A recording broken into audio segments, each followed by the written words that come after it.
नमस्कार दोस्तों, क्या अभी भी आप एक एक करके अपने इनवॉइसेस को जीएसटी पोर्टल पे चढ़ाते हैं? जीएसटी का एक ऑफलाइन टूल है जिसकी मदद से आप बल्क इनवॉइसेस को जीएसटी के पोर्टल पे कुछ ही समय में चढ़ा सकते हैं। तो आज के इस वीडियो में मैं स्टेप बाय स्टेप पूरा कंप्लीट आपको बताऊंगा, स्टार्टिंग फ्रॉम द कैसे आप पोर्टल पे ऑफलाइन टूल डाउनलोड करेंगे, एक्सट्रैक्ट करके कैसे आप उसे इंस्टॉल करेंगे अपने सिस्टम में, उसके बाद सीएसवी फाइल के थ्रू कैसे अपने डाटा को, अपने B2B डाटा या अदर्स डाटा को अपने ऑफलाइन टूल में इंपोर्ट करेंगे। कंप्लीट ये ट्यूटोरियल होने वाला है आज के इस वीडियो में।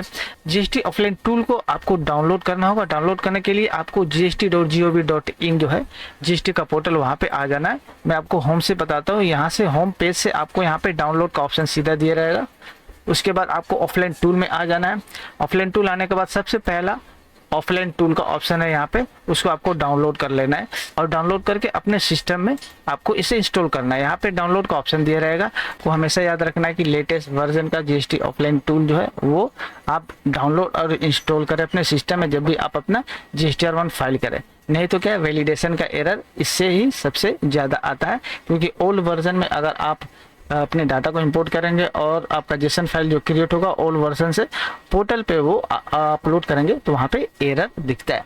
एनीवे, तो सबसे पहले ये आपके पास इंटरफेस आएगा। वहाँ पे ऊपर में आपके पास जो ऑप्शन रहेंगे अपलोड करने का, सबसे पहला वाला ऑप्शन न्यू में, आपको न्यू जो इनवॉइसेस है वो अपलोड का ऑप्शन इसमें दिया रहेगा। दूसरा वाला जो ऑप्शन है वो है open downloaded return file. Portal से डाउनलोडेड जो रिटर्न फाइल है उसको खोल पाएंगे। उसके बाद नेक्स्ट है ओपन डाउनलोडेड एरर फाइल। कोई एरर फाइल है तो आप उसे यहाँ से ओपन करेंगे। ठीक है, तो सबसे पहले हम लोग क्या करेंगे, न्यू में क्लिक करेंगे, क्योंकि अपना नया रिटर्न के लिए अपना जो इनवॉइसेस है वो डालेंगे। यहाँ पे आपको जिस कंपनी का आप GSTR1 तैयार कर रहे हैं वो आपको GST ऑफ सप्लायर में डालना है। तो GST मैंने डाल दिया है। प्रोसीड पे जैसे आप क्लिक करेंगे तो यहाँ पे देखिए आपको दो ऑप्शन मिलेगा। तो सबसे पहले आपको मंथ का पीरियड का सिलेक्ट करना है कि कौन सा पीरियड का आप जीएसटी का रिटर्न फाइल कर रहे हैं, यानी GSTR1 फाइल कर रहे हैं। उसके बाद नीचे में आपको दो ऑप्शन दिया रहेगा। इज क्या वो SEZ टैक्स पेयर है? SEZ अगर है तो यस, नहीं है तो नो। मेरे केस में नहीं है मान लीजिए तो नो कर देंगे। उसके बाद नीचे आपको पूछा जाएगा इस टैक्स पेयर क्वार्टरली फाइलर, क्या क्वार्टरली फाइल करते हैं आप, जो भी रिटर्न फाइल करता है जो भी एंटिटी उसका, तो अगर है तो यस, नहीं है तो नो। उसके बाद नीचे आपको बोलेगा is aggregate turnover is more than 5 crore in preceding financial year. का प्रीसीडिंग फाइनेंशियल ईयर में 5 करोड़ से ज़्यादा टर्नओवर था या नहीं था? अगर था तो आपको यस करना है, नहीं है तो नो करना है। मैं यस करता हूँ और प्रोसीड पे क्लिक करूँगा।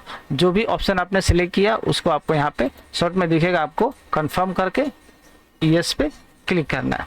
जैसे आप यस पे क्लिक करेंगे ये फर्स्ट इंटरफेस आपका आएगा। ऊपर में 4 टाइप्स दे रहेंगे राइट हैंड साइड में, इंपोर्ट फाइल्स का, डिलीट डाटा का, क्लियर सेक्शन डाटा का, व्यू समरी का।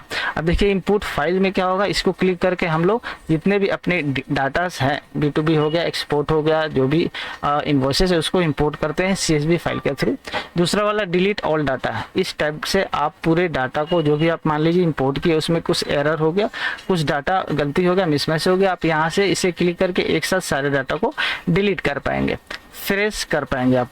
उसके बाद ये क्लियर सेक्शन डाटा, मान लीजिए आपने मल्टीपल सेक्शन में अपने डाटा को इंपोर्ट किया, किसी पर्टिकुलर सेक्शन को आप डिलीट करना चाहते हैं, मान लीजिए B2B वो सिर्फ आप डिलीट करना चाहते हैं, या फिर एक्सपोर्ट वाला डाटा को डिलीट करके फिर से डालना चाहते हैं, तो उसको वहाँ पे इस सेक्शन के थ्रू आप पर्टिकुलर सेक्शन के डाटा को ही डिलीट कर पाएंगे।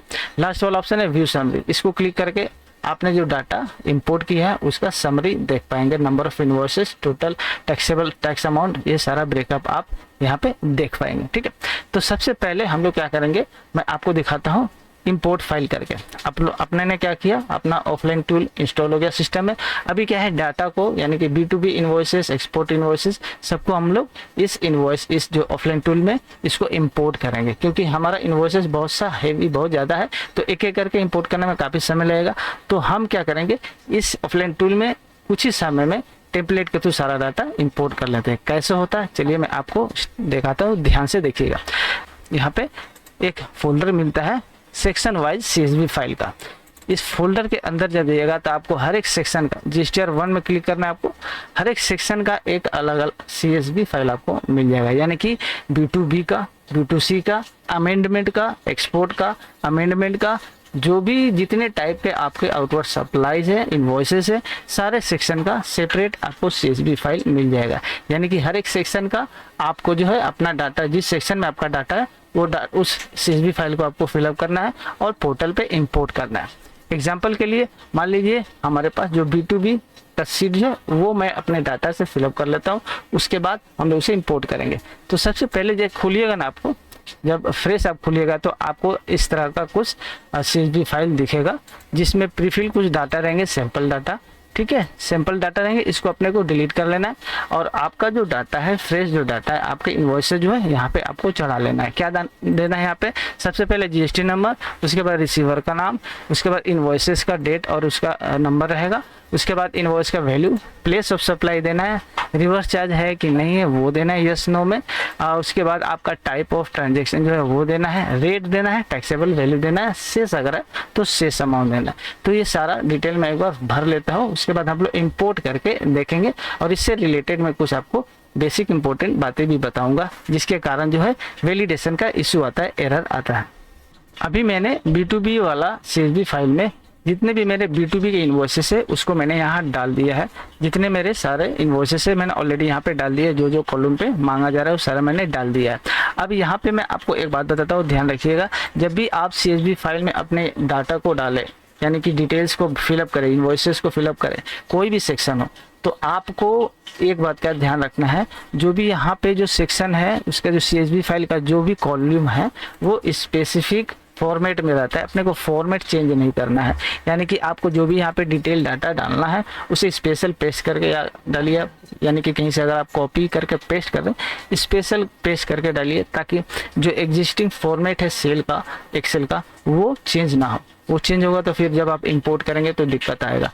जैसे कि मान लीजिए DDMMYY जो डेट का जो फॉर्मेट है, जिस फॉर्मेट में उसी फॉर्मेट में रखिए, चेंज मत करिए, नहीं तो इंपोर्ट करते समय दिक्कत हो जाती है। ठीक है, GST नंबर प्रॉपर तरीके से चेक करिए, डेट का फॉर्मेट प्रॉपर तरीके से चेक करिए, सारा कुछ ठीक रहेगा। Taxable amount, tax amount, total amount, ये सारा चेक करिए, उसके बाद यहाँ पे डालिए।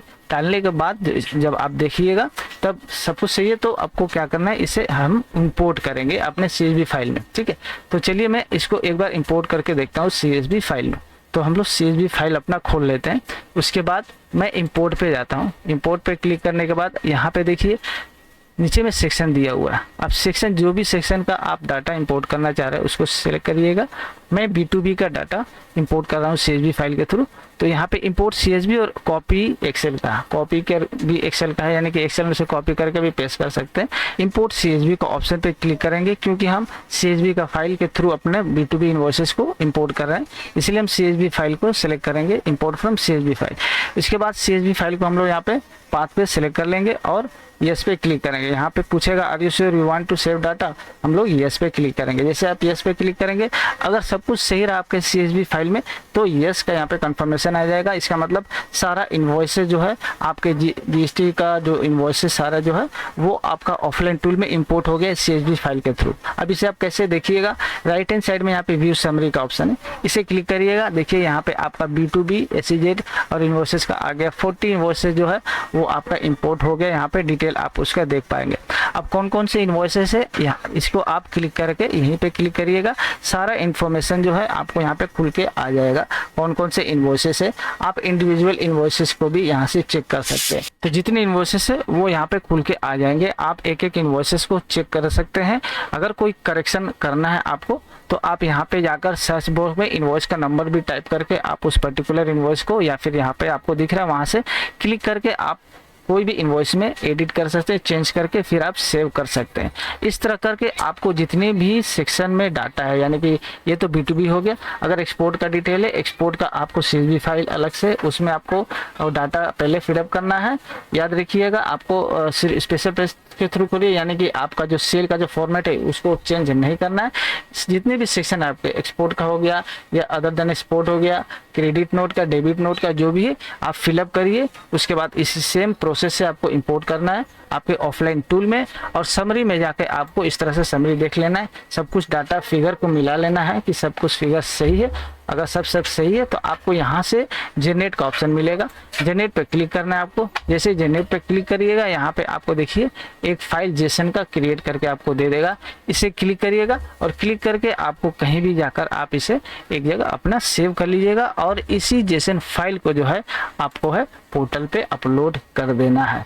तो इस तरह से आप JSON फाइल के थ्रू अपने इनवॉइसेस जो बल्क डाटा है ऑफलाइन टूल के थ्रू JSON फाइल क्रिएट करके अपने GSTR1 जो है फाइल कर सकते हैं। तो दोस्तों आई होप पूरा स्टेप आपको अच्छी तरह से समझ में आ गया होगा। कहीं भी कोई डाउट है वो आप कमेंट बॉक्स में जरूर पूछ सकते हैं। वीडियो अगर तनिक भी आपके लिए इंफॉर्मेटिव लगी तो एक लाइक करिएगा, ज़्यादा से ज़्यादा शेयर करिए और चैनल के साथ बने रहिए, मोटिवेशन मिलता है हमें। और एक लाइक के साथ साथ चैनल को सब्सक्राइब करके बेल आइकन को ऑल पर सेट करना ना भूलें ताकि ऐसी वीडियो आपके पास रेगुलर पहुंचते रहे। चलिए वीडियो खत्म करते हैं, मिलते हैं नेक्स्ट वीडियो में, तब तक थैंक्स फॉर वॉचिंग, जय हिंद।